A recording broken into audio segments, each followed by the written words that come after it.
దేవుని పరిశుద్ధ నామమున వందనాలు. ఈ సాయంకాల సమయంలో పరిశుద్ధులుగా ఈ విధంగా మనం కూడుకోవటం దేవుని యొక్క ఉచితమైన కృప, ఆయన అనంతమైన ప్రయాసం అయి ఉన్నందుకు దేవునికి స్తోత్రం. హల్లెలూయా.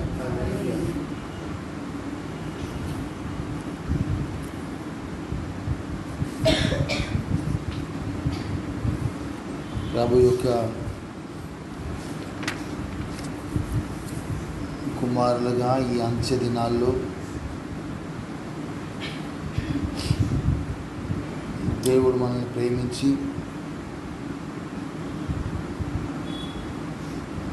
మన సిలువను గురించిన సత్యాన్ని దేవుడు మనకు బయలుపరుస్తూ, ముఖ్యంగా నల్లగొట్టుకోవటము, రేపుకోవటం అనేది ఎంత ముఖ్యమైనదో ఈ అంచె దినాల్లో దేవుడు మనకు తెలియపరుస్తున్న విధానం బట్టి మనము దేవుని వందనాలు స్తోత్రం చెల్లించుకుంటూ ఉండాలి. ఒక సిలువ ద్వారానే చూడగలుగుతాం, వినగలుగుతాం, నడవగలుగుతాం, చేరుకోగలుగుతాం. మైక్రోస్కోప్, టెలిస్కోప్, భూతద్దం అన్నీ కూడా ఏంటమ్మా సిలువనే అని గుర్తించాం మనం కదా. ఎవ్రీథింగ్. బట్ మామూలు మంచి చూసేది వేరే, సిలువను మోస్తూ చూసేది వేరే. అంటమ్మా మామూలు మనుషులు చూడటం వేరే, సిలువను మోస్తూ చూడటం వేరే. ఆ చూపు వేరే, ఆ మాటలు వేరే. అవునా? సిలువను మోస్తున్న వాడికి సినిమా పాట వినబడవు, సిలువను మోస్తున్న వాడికి వేరే ఆకర్షణీయమైన సంగతులు కనబడవు. కరెక్ట్ సిస్టర్, మీరే గమనించారు కదా. మనము సిలువను మోస్తూ నడుస్తున్నామంటే సోదరుడా ఎట్లా ఉంటుందో ఆలోచించండి. సిలువ మోస్తూ సినిమా పాటలు వింటూ, దేవుని నాకు క్షమించాలి ఆ మాట అంటాను కూడా బాధ అనిపిస్తుంది. ఎందుకంటే సిలువను నేను తక్కువ చేసిన వాడిగా అనిపిస్తుంది నాకు. సిలువ మోస్తూ అబద్ధాలు ఆడుతుంటే, సిలువ మోస్తూ ఈర్ష్య, ద్వేషము, కోపానికి తావిస్తూ, సోదరుడా ఇంకా మనం జీవిస్తున్నాం అంటే అది వ్యర్థమైన జీవితమా కాదా ఒక్కసారి ప్రశ్నించుకోవాల్సిన వారం, ప్రతి ఒక్కరూ ప్రశ్నించుకోవాల్సిన వారం ఉంటున్నాము. సిలువ మోస్తున్న వాడిగా మాత్రమే కనపడాలి. సిలువ మోసేవాడే ప్రభువును వెంబడించగలుగుతాడు, లేకపోతే వెంబడించే ఆస్కారం లేదు. ఓన్లీ వన్ వే, ఒకటే మార్గం, వేరే మార్గం లేదు. సిలువ మోస్తూ ఆయన వెంబడించేస్తున్నాం. ఏది వినపడదామా? ఏది వినపడదు. సిలువ మోసే వాళ్ళకి అదే జ్ఞాపకం చేస్తున్నాం. నేను ఇంతకుముందు కూడా చెప్పాను, ఏది మన ఆలోచిస్తుంది కూడా పరుగు పందెంలో యుద్ధం చేస్తూ ఉంటాడు. ఆ మాటలు ఈ మాటలు వినపడితే అర్థం ఉందా? వాటికి స్పందించిన వీరికి సంబంధించి వాటికి ఆకర్షిస్తామా? అలాగే సముద్రంలో కూడా పోయి ప్రయాణం చేస్తున్న వారు అటు ఇటు, ఇవన్నీ కూడా దేవుడు మనతో స్పష్టంగా మాట్లాడుతుంది కదా. ఈరోజు దేవుడు మనతో అదే మాట్లాడు. సిలువ మోస్తున్నావా? ఎందుకు వినబడుతున్నాయి? శరీరం మాట వినబడదు, శరీరం పలికే అబ్బా వద్దు, నో ఛాన్స్, నో ఛాన్స్. ఆ సిలువ మోయాల్సిందే.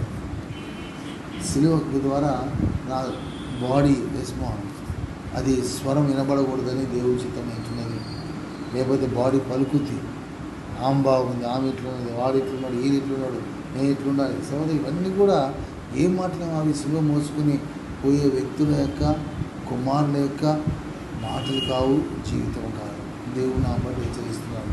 మన జీవితాలు ఇంకా మనం సరి చేసుకోకపోతే మన క్రైస్తవ జీవితంలో, విశ్వాస జీవితం ఎలా ముందుకు సాగగలుగుతాం అనే సంగతి జ్ఞాపకం చేసుకున్నాము.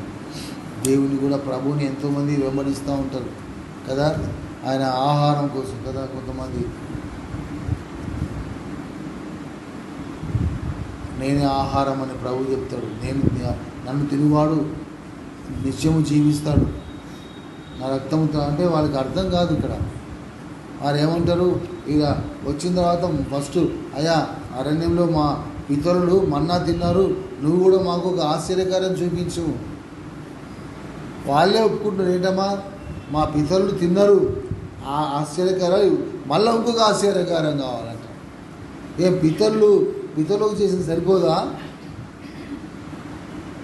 పితరులకు చేసింది సరిపోదా? పితరులు చేసింది సరిపోదా? మీరు ఆలోచించండి.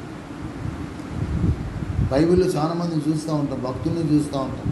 మన పితరులు లేవారు, ఆ పాత నిబంధనలు తప్పులు చేశారు కొన్ని, అవునా? తప్పులు చేశారు, బాగా జీవించారు, విశ్వాసం జీవించారు. మరి అది చాలదా అంటున్నా. వారి బాధలు, వారు కష్టపెట్టింది కూడా మనం చూడాలని దేవుని నామమున జ్ఞాపకం చేస్తాం. నేను అలా చేయకూడదు. యేసు రక్తం వచ్చిన తర్వాత అలా చేయడానికి ఆస్కారం లేదు. ఇవాళ ఏమంటావు, వాళ్ళకి దేవుడు మన్నా కురిపించిన మాకెందుకు కురిపిస్తాడు, కురిపిస్తే రేపటి ఏమంటావు, మరి వాళ్ళు తప్పు చేశారుగా, నన్ను కూడా క్షమించు, నేను కూడా తప్పు చేస్తాను అంటే ముందేమో ఆ లాంగ్వేజ్లో పట్టుకొస్తారు, దాని తర్వాత తెలివితే దీనిలో పట్టుకొస్తారు. వాళ్ళకి మన్నా తినిపించినా బాగుంది, మాకు మన్నా తినిపించమంటే తినిపించావు, పాజిటివ్ ప్రాస్పెక్టివ్ డాక్టర్ లాగా మాట్లాడుకున్నాం. అలానే మళ్ళీ ఏంటి, మళ్ళీ తప్పు చేసి వచ్చి అయ్యా అంత ఘోరమైన పాపం చేస్తే ఆయన నువ్వు క్షమించలేదా, నన్ను కూడా క్షమిస్తావు. పాజిటివ్ చూడండి, ఎంత ఆ మనిషి యొక్క నైజం ఎలా మారిపోయిందో చూడండి. రక్షణ జీవితం యొక్క ఔన్నత్యాన్ని గుర్తించలేకపోతున్నాం మనం. పరిశుద్ధమైన జీవితం యొక్క ఔన్నత్యాన్ని మనం గుర్తించలేకపోతున్నాం. సత్యం అనగా ఏంటి అడిగాడు. ఎవరు అడిగారమ్మా? పిలాతు అడిగారు. ఎవరు అడిగారు? యేసయ్య. ఎక్కడ అడిగారు? శిలువ మీదని అడిగాడు. ఏంటమ్మా శిలువ వేయకముందు అయ్యా సత్యం అంటే ఏంటి జవాబు చెప్పాడు ప్రభు? చెప్పలేదు. ఎందుకంటే సత్యం అనేది చూపించేది.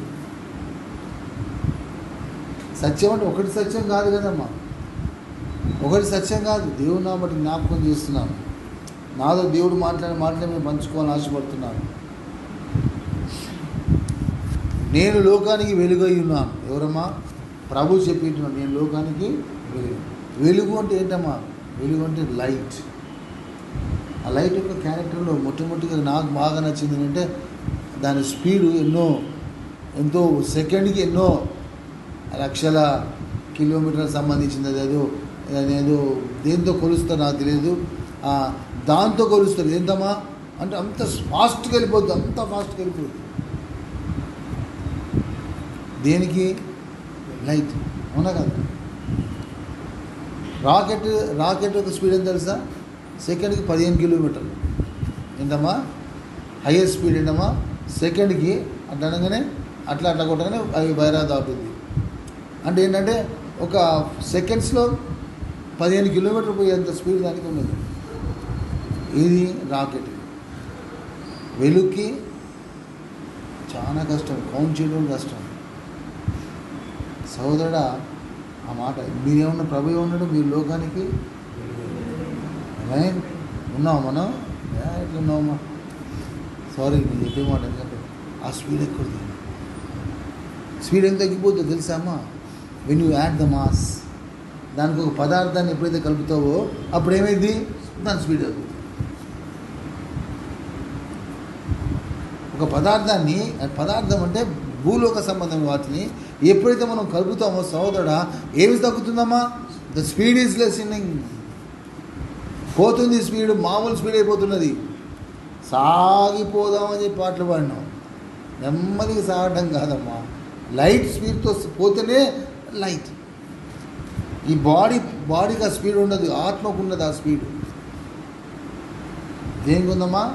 ఈ బాడీకి ఆ స్పీడ్ లేదు. ఈ బాడీతో నువ్వు కలిసి దీన్ని పట్టుకొని పోతూ ఉంటుంటే నేను గుంజుతూనే ఉంటుంది, స్పీడే ఉండదు. దానికి హై స్పీడు. దేవుని యొక్క రక్షణలో మనం పొందిన తర్వాత దానికి ఎంతో స్పీడ్ వస్తే దాన్ని ఏం చేస్తున్నావు? శరీరానికి, నేత్రాశకి, జీవోడంబానికి, వీటన్నిటికీ ఏం చేస్తున్నాం? మనము లింక్ చేసేస్తున్నాం. జరిగేది ఏంటమ్మా? స్పీడ్ కాదుగా, ఆగిపోతుంది.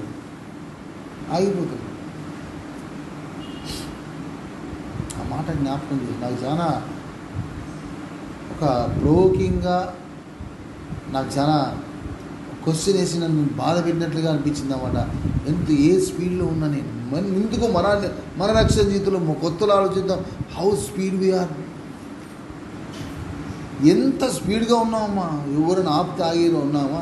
మామూలుగా చెప్తున్నా, అప్పటికి కూడా ఆ లింక్తో పోయాం కానీ అంతగా ఇప్పుడేమైంది? ఇంకెక్కువైపోయింది కానీ తక్కువ కాలే. ఎవరికి వాళ్ళు ప్రశ్నించుకున్నారు. దయచేసి నేను ఎవరిని ఉద్దేశించాను చెప్పండి, ఎవరికి వాళ్ళు ప్రశ్నించుకున్నారు. ప్రతి ఒక్కరి స్పీడ్ తగ్గిపోయింది. లైట్ లేకపోతే we cannot reach brother in time. ఆయన మనం చేరుకోలేం. ఆ లైట్ స్పీడ్తోనే మనం పోగలుగుతాం. ఆ లైట్ స్పీడ్తోనే మనం పోగలుగుతాం సహోదరుడా. రాకెట్ స్పీడ్ కూడా నడవదు. రాకెట్ స్పీడ్తో కూడా పోతుంటే కూడా నడవదు. లైట్ స్పీడ్తో పోతేనే మన ఆ యొక్క డెస్టినేషన్ ఏంటమ్మా, మన ముందున్న ఆ గమ్యాన్ని చేరుకోగలుగుతాం. లోకంలో అందరూ మన స్పీడ్ని తగ్గించడానికి ప్రయత్నం చేస్తూ ఉంటారు. వాళ్ళు వీళ్ళు వాళ్ళ మాటలు. ఎందుకమ్మా నీ స్పీడ్ తగ్గించుకుంటావు? ఎందుకు స్పీడ్ తగ్గించుకుంటావు? నీకు ఎవరి డెస్టినేషన్ వాళ్ళకే ఉన్నది. ఎవరు చేరుకోవాల్సి అందరూ అక్కడే చేరుకోగానే ఎవరికి వారుగా నాతో పాటు నడవచ్చాం కానీ నా బదులుగా ఎవరు నడవరు. అంతేనా? నాతో పాటు నడవచ్చేమో, నాతో పాటు ఉరికొచ్చేమో కానీ నా బదులుగా ఇంపాసిబుల్.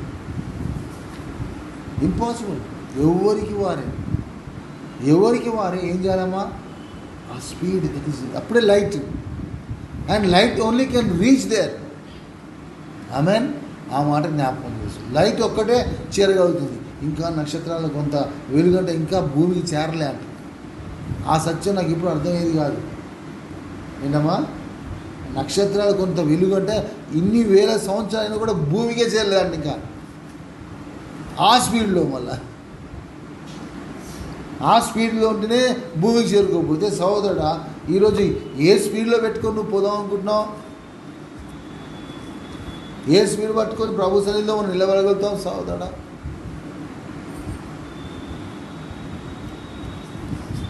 I feel that. ఎందుకంటే ఆ సత్యం అది ఎక్కడ వస్తుందంటే సహోదరుడా, నల్లగొట్టుకోవడం ద్వారానే వస్తుంది. నల్లగొట్టుకోకపోతే ఆ స్పీడ్ రాదు. And that speed is nothing but సత్యం. That is truth. ఏంటమ్మా, ఆ నల్లగొట్టుకోవడం ద్వారా వచ్చేది ఏంటమ్మా? సత్యం. That is the light. సహోదరు, ఈరోజు మన జీవితంలో ఎంతగా మనం ఆ యొక్క వెలుగును మనము వెలుగుగా ప్రసారం చేస్తున్నాం. ఎందుగా వెలుగు